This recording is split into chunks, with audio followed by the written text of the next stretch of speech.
I never imagined that a single piece of paper could change everything I thought I knew about my family. One evening, I left my study door slightly open. Just for a moment. That small mistake would unravel the life I had built with so much care over decades.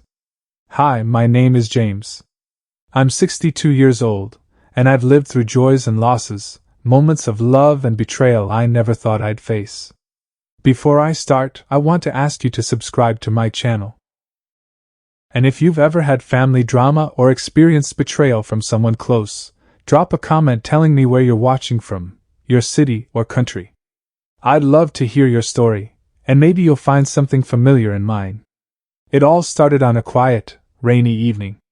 I had spent the day going through old documents, organizing bills, bank statements, and my will. I'd worked hard for decades to create a life that my children could be proud of. I didn't have millions, but I had a home, a few properties, and enough savings to ensure they wouldn't struggle. Everything I had built with care, with love, and with the hope that it would bring my children security and comfort. I left the study door ajar while I went to the kitchen to make a cup of tea. I never imagined anyone would peek inside without my permission. But when I returned, my heart froze. My eldest son, Mark, was sitting there, holding my will like it was a treasure. Not just holding it, he was reading it intently, scanning every word, every line, with a focus I had never seen in him before. The look in his eyes wasn't the boy I had raised. It wasn't warmth, it wasn't love. It was cold, calculating, almost greedy. I froze. I didn't know what to do. Should I shout? Should I grab the paper? Should I just leave the room and pretend I hadn't seen him? But I stood there, paralyzed, hoping against hope that it was a mistake. The next morning, the change was undeniable. Emily, my daughter, who used to call every evening to check in, barely answered my messages. Her voice, once warm and full of care, was now distant and polite, almost rehearsed. Mark avoided me entirely. Breakfast, which used to be full of laughter and stories, became silent. Conversations were clipped, awkward. He spoke only when absolutely necessary, and even then, I could feel the calculation behind his words. I tried to convince myself I was imagining it. Maybe they were tired. Maybe it was work stress. But deep down, I knew it wasn't just that. Something fundamental had shifted. For years, I had poured my love into my children. I had taught them to value honesty, loyalty, and family above all else. And now, it seemed all of that had been forgotten, or worse, overshadowed by greed. Over the next few days, the tension grew. Simple favors were ignored. Invitations to dinner were declined. Requests for help around the house were met with excuses. Even the smallest gestures, like asking Emily to water the plants or Mark to fix a loose door hinge, were met with sighs, reluctance, and sharp remarks. One evening, I tried to confront Mark gently. "Mark," I said softly, "I've noticed you've been distant. Is everything okay?" He looked at me, eyes cold and distant. "Everything's fine, Dad. Just busy, I guess." The words rang hollow. I knew he was lying. That night, I lay awake, thinking about the past. My wife had passed away 5 years ago, and since then, my children had been my entire world. I had worked tirelessly to give them a comfortable life. I had been proud of them, confident in the bond we shared. And now, all of that seemed fragile. My children, the ones I had raised with love and care, were acting like strangers. I began to replay the moments from the previous night. Had I done something wrong? Had I failed them somehow? Or was it the will that had changed everything? It wasn't just the money. I had included certain conditions in my will, tests of character, clauses meant to reward responsibility, integrity, and care. I had hoped it would guide them to make the right choices. I never imagined they would see it early, before I even presented it. Because they read it early, I realized, I was witnessing their true selves. And the truth was both shocking and heartbreaking. Emily, my sweet, caring daughter, had always been the peacemaker. She had a gentle heart, and I had relied on her to mediate when Mark got impatient or reckless. But now, she was cautious, calculating her words, measuring how to interact without revealing too much. She wasn't malicious, but she had learned to protect herself, and perhaps her share, before considering anyone else. Mark, on the other hand, had always been ambitious. That ambition had been harmless, even admirable. But now, I saw how it could tip into selfishness, greed, and cold pragmatism. The lines in his face, the way he held my will, the slight smirk when he thought I wasn't looking, it all screamed a truth I didn't want to admit. Days passed. Meals became silent affairs. I tried to engage them, asking about their days, sharing small stories, reminiscing about old family memories. But the spark was gone. There was an invisible wall between us, built out of secrecy, suspicion, and greed. I started noticing the small things, Mark checking his phone every few minutes, Emily subtly watching how I handled the documents, the way they exchanged glances behind my back. I could feel the tension building, like a storm gathering strength, ready to break. One evening, I sat alone in my study, staring at the will on my desk. I realized something. I had created this document not just to divide assets, but to see their true character, to test their integrity. And now, that test had begun without my permission. I felt a mixture of anger, sadness, and fear. Anger at their lack of respect, sadness at how quickly innocence can be lost, and fear of what this meant for the future. How could I trust them now? How could I be sure that love could withstand greed? The following week, small incidents continued to accumulate. A missed phone call from Emily. A curt reply from Mark. A tiny argument about a minor expense. Every action, no matter how small, seemed to highlight the invisible rift forming in our family. And yet, despite everything, I couldn't give up on them. They were my children. I had raised them, loved them, and I couldn't turn my back. I had to see this through, to understand what this early glimpse of the will had truly revealed. Little did I know, this was only the beginning. The will held more than just instructions about inheritance. It had surprises, clauses, and conditions that would change everything. And because they had read it early, I was about to witness events I could never have imagined. I didn't sleep that night. I thought about my wife, about the years we had spent together, about the life we had built. I thought about my children, about how quickly trust can be eroded. And I wondered, would love survive, or would greed destroy what I had worked so hard to protect? By the time dawn broke, I knew one thing for certain: my family would never be the same again. And I would need to navigate the consequences of this single, careless moment, the moment I left the study door slightly open. The days that followed were unbearable. Every glance, every word, every small gesture seemed loaded with tension. I tried to act normal, to pretend nothing had happened, but the truth was impossible to ignore. My children, the two people I had trusted with everything, were no longer the same. I remember the morning vividly. I walked into the kitchen, hoping for some semblance of normalcy. I had made their favorite breakfast: eggs, toast, and fresh orange juice. It was a small gesture, a reminder of the love we had shared for years. Mark glanced at the food and then at me, his eyes narrowing slightly. "I'm busy, Dad," he said, not even sitting down. He grabbed a slice of toast and left the room. Emily didn't speak either. She poured herself a cup of coffee and stared out the window, pretending not to notice me. The warmth, the closeness we had always shared over morning meals, was gone, replaced by cold calculation.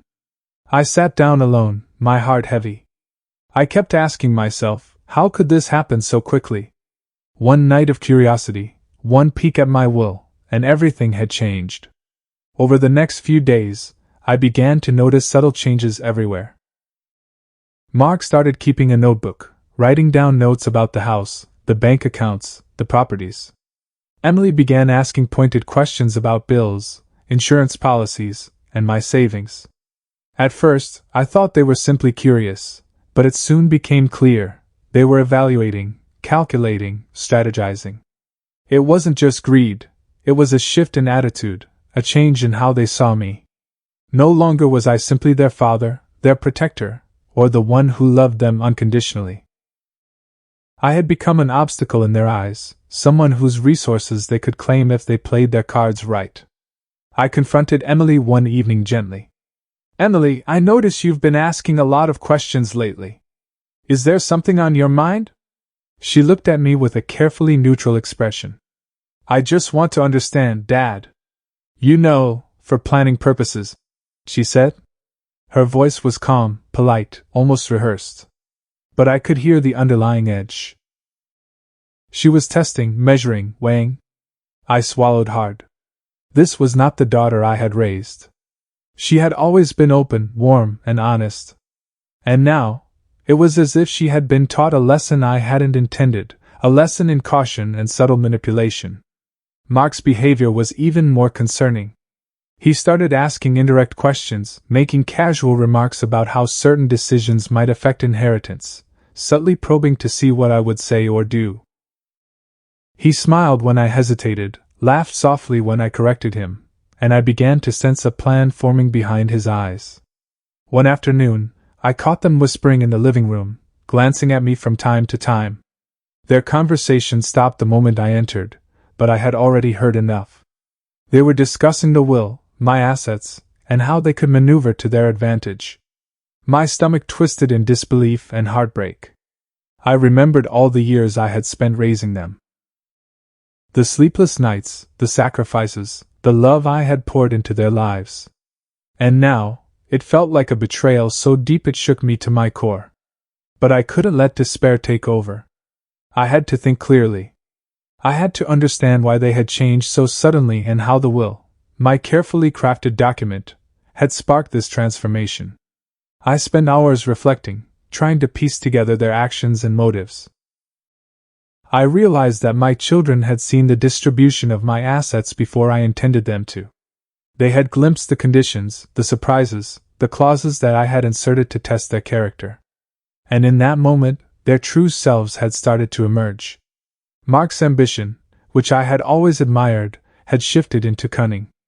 Emily's kindness, which I had relied on, had transformed into cautious calculation. The innocence I had believed in was being replaced by self-interest, subtle manipulation, and a desire to secure their future before I could even officially grant it. It wasn't just about money. It was about trust. It was about respect.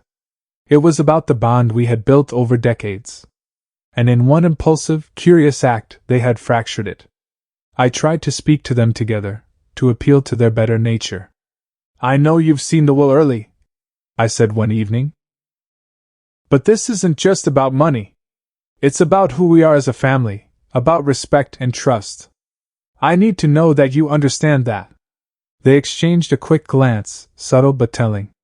Mark's eyes held defiance, a quiet confidence that he was already thinking 2 steps ahead. Emily's gaze was guarded, wary, and calculating, as if weighing how much to reveal and how much to withhold. The days continued like this. Every interaction was loaded with tension. I began to notice the small manipulations, the veiled comments, the way they watched my reactions. It was exhausting, mentally and emotionally. One night, I sat alone in the study, staring at the will on my desk. I realized that this document, which I had created to guide, reward, and even test their character, had now become a weapon of their curiosity. They had seen it too early, and now it was shaping them, influencing their actions, and changing the dynamics of our home. I felt a mix of emotions, anger at their disobedience, heartbreak at the shift in our relationship, and fear for what might come next. I couldn't predict how they would act, what schemes they might devise, or how far they were willing to go. Then came a subtle escalation. Mark began to speak more boldly, making suggestions about my finances in a way that was casual but probing. Emily, once gentle and accommodating, started insisting on decisions regarding bills and property, claiming she was just helping. Both of them were testing boundaries, seeing what they could get away with, measuring the limits of my patience and trust. I realized that I had to be strategic. I couldn't just react emotionally. I had to observe, to understand, to anticipate.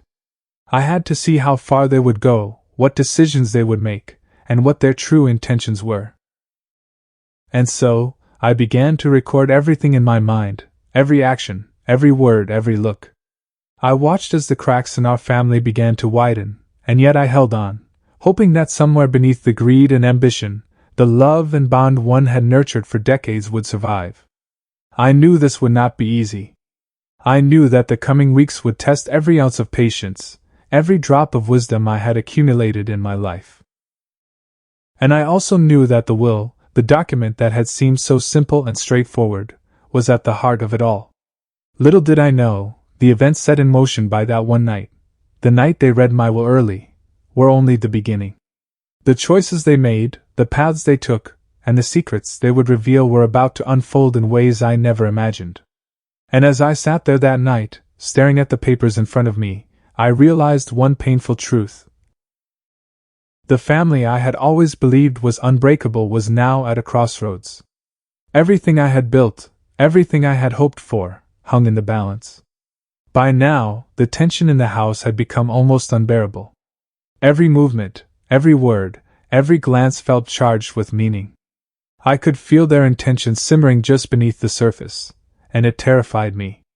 It started with the small things. Mark would casually mention how certain repairs might increase the property's value, or how selling a piece of land now might be more profitable. His tone was light, almost joking, but I could see the calculation behind his words. Every sentence was a test, a probe to gauge my reaction.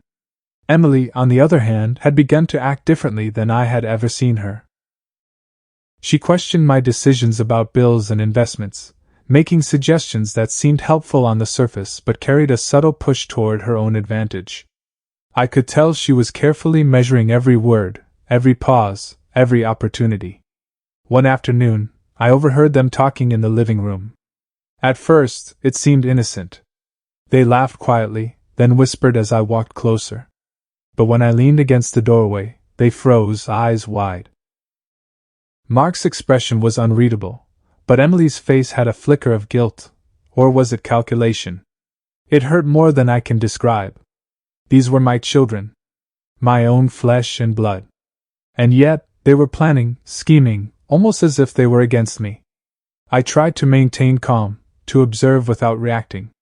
My will was still on the desk, untouched by me for now, but it had become the center of all tension. I knew that sooner or later, I would have to confront them again. But I also needed to understand exactly where their intentions lay. That evening, I called them into the study. "I need to talk to both of you," I said, keeping my voice as steady as I could. Mark shrugged and sat down reluctantly. Emily hesitated, then joined him. Their expressions were polite but distant. I could feel the invisible wall between us growing taller, wider, and stronger. "I know you've seen the will early," I began. "I also know it has changed the way you're thinking, the way you're acting. But this isn't just about money. It's about trust. It's about family. I need to know, do you understand that?" Mark looked away, fidgeting with his hands. Emily's lips pressed into a thin line. Neither of them said a word. The silence was deafening. I felt my chest tighten. This wasn't the family I had raised. Then, slowly, Emily spoke. "We do understand, Dad. But we're just thinking about the future. About security. About fairness." Her voice was calm, almost soothing, but I sensed a subtle defensiveness. She was trying to mask something, to hide the ambition and calculation I had already begun to notice. Mark leaned back in his chair, smirking slightly. "Yeah, Dad. We just want what's rightfully ours. You've worked hard, we get that. But it's time to plan ahead." I felt a mixture of anger, sadness, and disbelief. These were my children. I had poured decades of love into them, taught them to value honesty and respect. And now, they were speaking as if they were negotiating with strangers over a business deal. The days that followed were tense.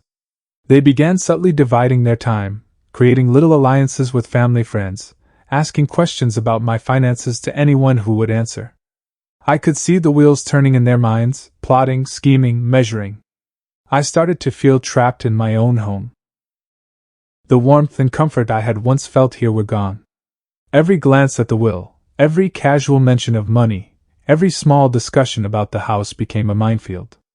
I had to tread carefully, or risk triggering conflict I wasn't sure I could control. One night, I sat alone, thinking about the situation. I realized that my children had not just seen the document, they had interpreted it.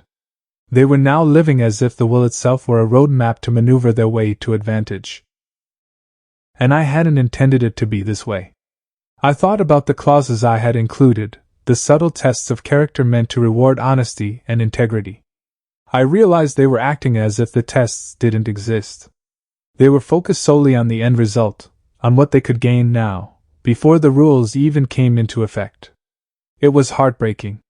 I had raised them to be good, to be fair, to understand the value of family over wealth. And yet, here I was, watching the consequences of a single moment of curiosity, a single glance at the will. Then came the confrontation I had been dreading. Mark started openly questioning my decisions, making remarks about property, investments, and money that were too pointed to ignore. Emily, following suit, began subtly suggesting ways I could restructure things to avoid complications. It was a chess game, and I was suddenly a pawn in it.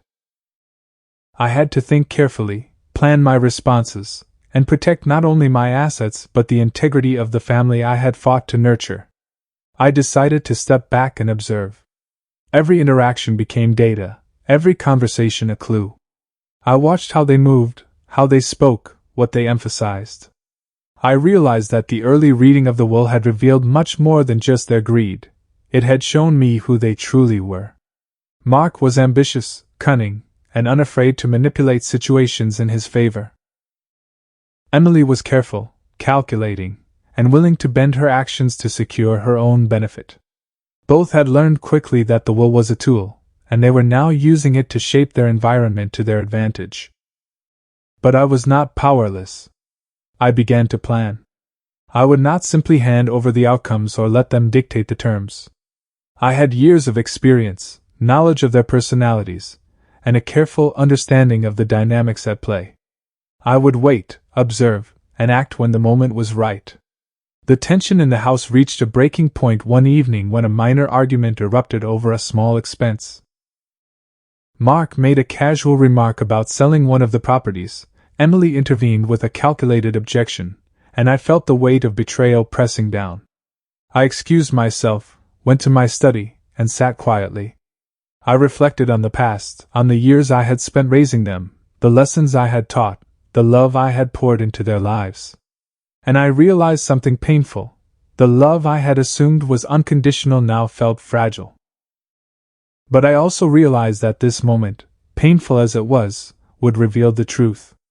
The choices they made, the paths they followed, would show me their real character. And in that revelation lay the possibility of hope, or final heartbreak. I sat there that night, staring at the will on my desk. I thought about the twists, the conditions, the surprises I had carefully crafted. I realized that every action they had taken, every subtle manipulation, was leading up to a point I had yet to reach.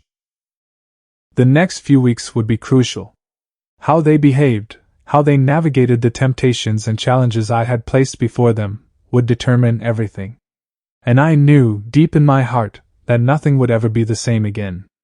By the time I went to bed, I had made a decision. I would not act rashly. I would not scold, not punish, not reveal my full knowledge just yet. I would wait, I would watch, and I would allow the story to unfold. Because only in seeing their true selves revealed could I understand what my family had become, and what I had to do to protect both them and the legacy I had built. The tension in the house was palpable. Every conversation, every glance, every small gesture had become a game of strategy, subtle and dangerous. I felt like an observer in my own home, watching the children I had raised maneuver around the edges of my trust. It started with minor incidents. Mark would casually remark about the value of certain properties, almost jokingly, but I could sense the hidden meaning behind his words. Emily, meanwhile, began suggesting ways to optimize finances and future inheritance, her tone polite but her eyes calculating. One evening, I decided to address the situation directly. I called them into the study, my heart heavy but my voice steady. "I need you both to understand something," I began. "This is not about money. It's about family, trust, and respect. I know you've seen the will early, but that doesn't give you the right to change the way you treat each other, or me." Mark shifted in his seat, avoiding my gaze. Emily's expression was calm, almost too calm, and I could feel the tension building. "We do understand, Dad," Emily said carefully. "We're just thinking ahead. Planning. Making sure everything is clear." I swallowed hard. Planning was one thing. But the subtle undertone of greed and strategy, the way they measured my reactions, was another. I realized then that seeing the will early had changed them. It had awakened something I hadn't anticipated, a desire to manipulate outcomes, to test boundaries, and perhaps even betray me if it suited their interests. Days passed, and the subtle tensions escalated. They began dividing their time, quietly consulting friends, discussing small financial details, and sometimes exchanging knowing glances when they thought I wasn't looking. The warmth that had once filled our home was gone. In its place, there was calculation and careful observation. One night, I sat alone in my study, staring at the will on my desk. I realized that the clauses I had inserted, meant to test character and integrity, were now being bypassed. My children were focused on advantage, not values. I had designed this document to reveal their true selves, but seeing it early had accelerated their actions in ways I hadn't anticipated.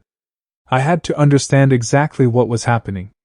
I began observing more carefully, noting every word, every expression, every hesitation.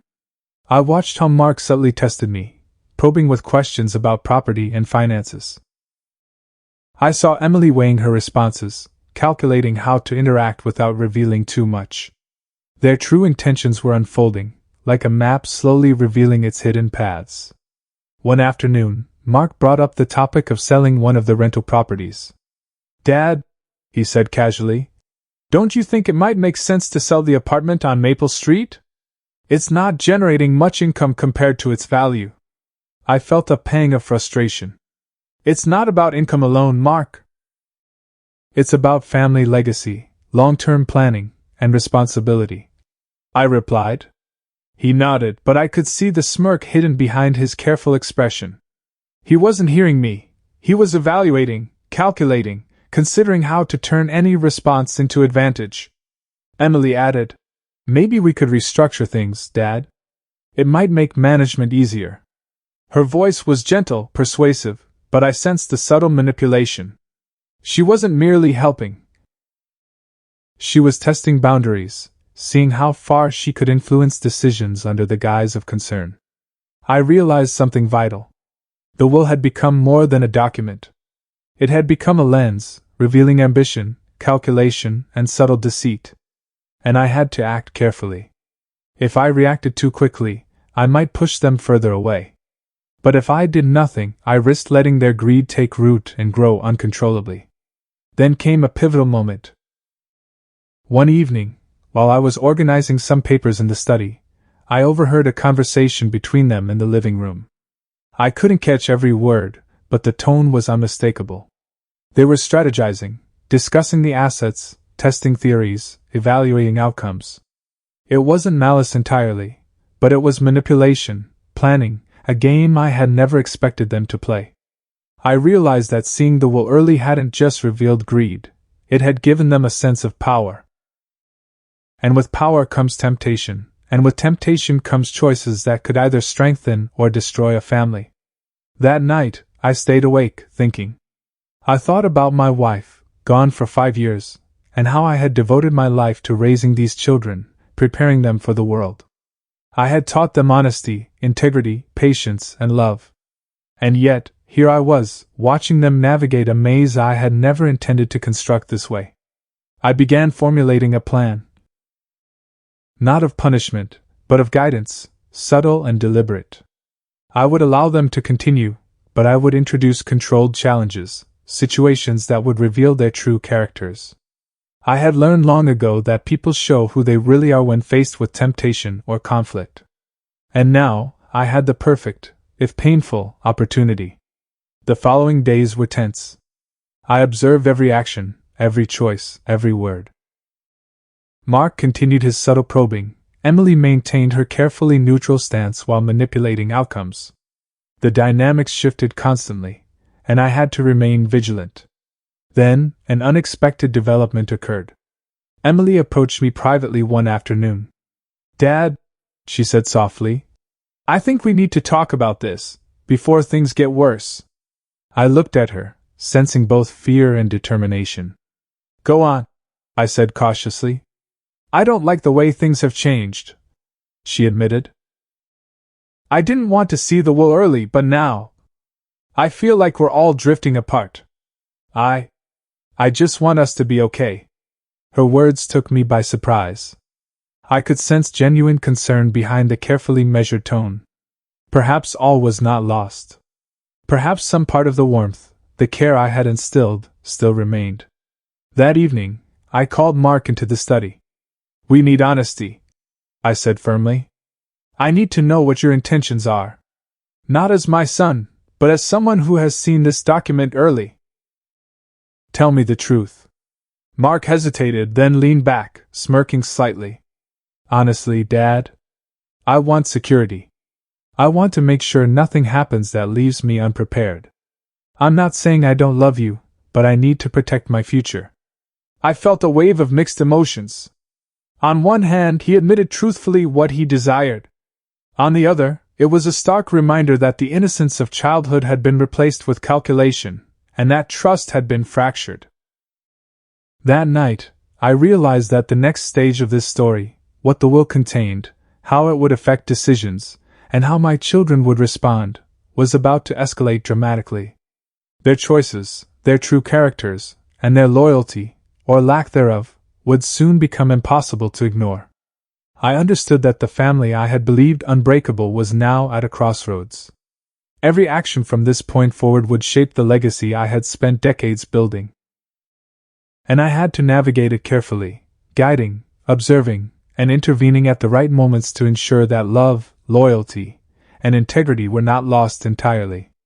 The coming days would reveal everything: their ambitions, their morals, their hearts. And I knew, deep down, that the consequences of seeing the wool early had only just begun.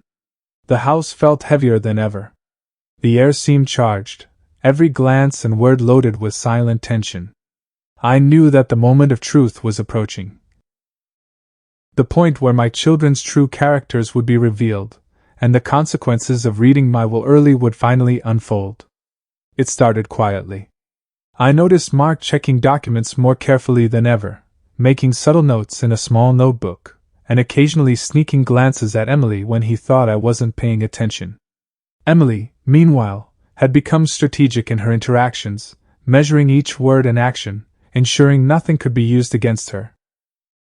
I realized then that the early reading of my will hadn't just shown their ambition, it had awakened a cunning in both of them, a test I hadn't anticipated. And yet I had one advantage: I had been observing all along, taking mental notes, preparing for this very moment. One evening, I gathered them both in the study. "This ends tonight," I said quietly but firmly. "I need honesty, clarity, and respect. I've watched your actions, your choices, and now I need to know who you really are." Mark's jaw tightened. "Dad, we've been honest," he replied cautiously. "We're just thinking ahead. Planning." Emily remained quiet, her eyes scanning mine. I could sense the conflict within her, the careful calculation battling with a deep, lingering sense of loyalty. I took a deep breath. "Mark, Emily, the will you read early contained more than just instructions about inheritance. It had conditions, surprises, tests of character. And because you saw it early, you've been acting on incomplete information, thinking only about gain. Now, it's time to face the real consequences." Both of them froze. The room felt charged with an almost electric intensity. I revealed a series of envelopes, each labeled carefully, one for Mark, one for Emily, one for situations either could anticipate. These, I said, contain scenarios and surprises you've never seen. Each choice you make tonight will determine what you truly receive.